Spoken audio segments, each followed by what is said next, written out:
نماز کے اندر آنے والے وسوسوں سے اپنے آپ کو کیسے بچائیں؟ نماز کے اندر جو خیالات آتے ہیں، وسوسے آتے ہیں، وہ بسا اوقات بعض لوگوں کے لیے بہت ہی تکلیف دہ ہوتے ہیں۔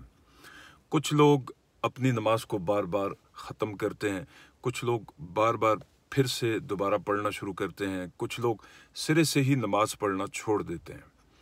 اس اہم مسئلے پر ہم انشاءاللہ بات کریں گے بڑی ڈیٹیل کے ساتھ۔ آپ اس ویڈیو کو مکمل دیکھیے اور اس میں جو چیزیں ہیں انہیں دوسروں کے ساتھ ضرور شیئر کیجیے جنہیں یہ مسائل درپیش ہیں، تو آپ کے شیئر کرنے سے ہو سکتا ہے کسی کا بھلا ہو جائے اور اس اہم مسئلے کی نالج دوسروں تک پہنچ جائے، ثواب کا کام ہے۔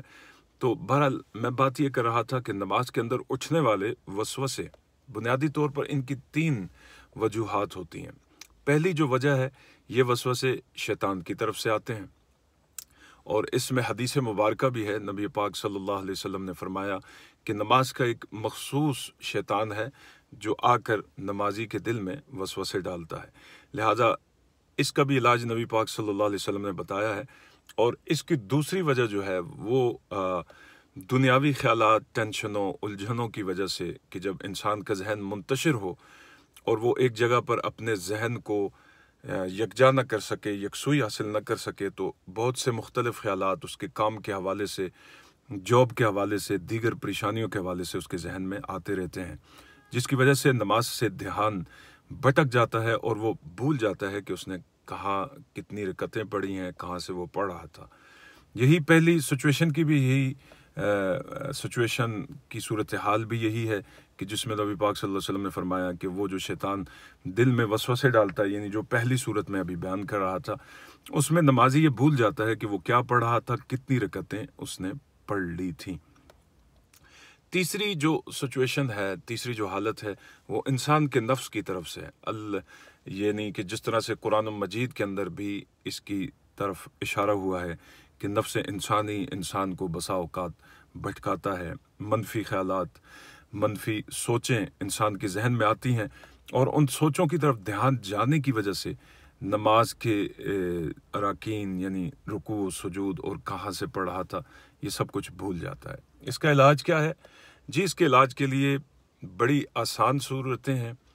پہلی صورت یہ ہے کہ اگر آپ مضبوط اعصاب کے مالک ہیں اور ان خیالات کو اپنے ذہن سے جھٹک سکتے ہیں، تو ان خیالات کو جھٹک لیجئے، ان کی طرف دھیان نہ آنے دیجئے۔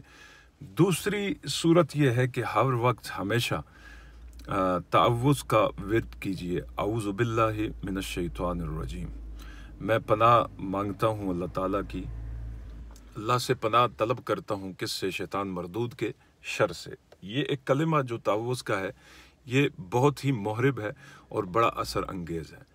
دوسری چیز یہ ہے کہ لا حول ولا قوت الا باللہ کی بھی تسبیح کثرت سے کریں، اور قرآن مجید کی 2 صورتیں ہیں، سورہ فلق اور سورہ ناس۔ پہلے تو آپ کوشش یہ کریں کہ 4 قل جو ہے انہیں پابندی کے ساتھ پڑھنے کی کوشش کریں۔ قل یا ایھا الکافرون، قل واللہ احد، قل اعوذ برب الفلق اور قل اعوذ برب الناس۔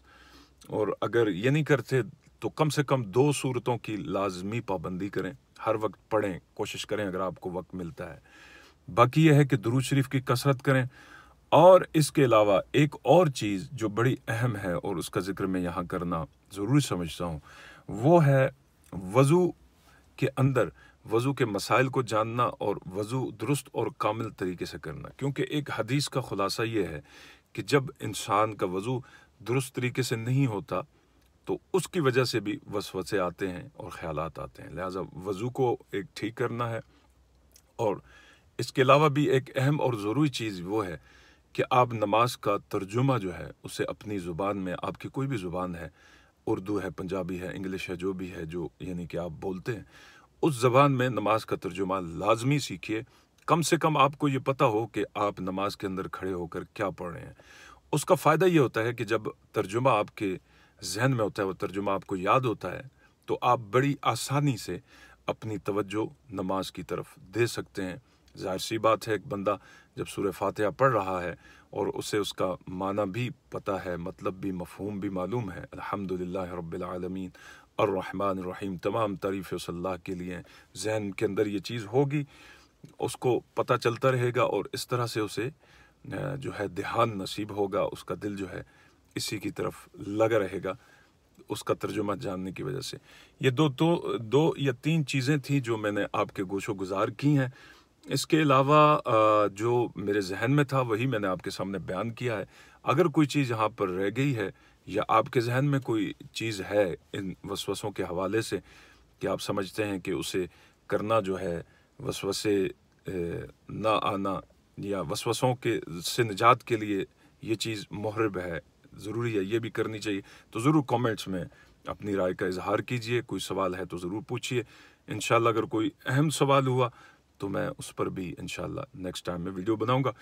اپنا اور دوسروں کو خیال رکھیے۔ والسلام علیکم ورحمۃ اللہ وبرکاتہ۔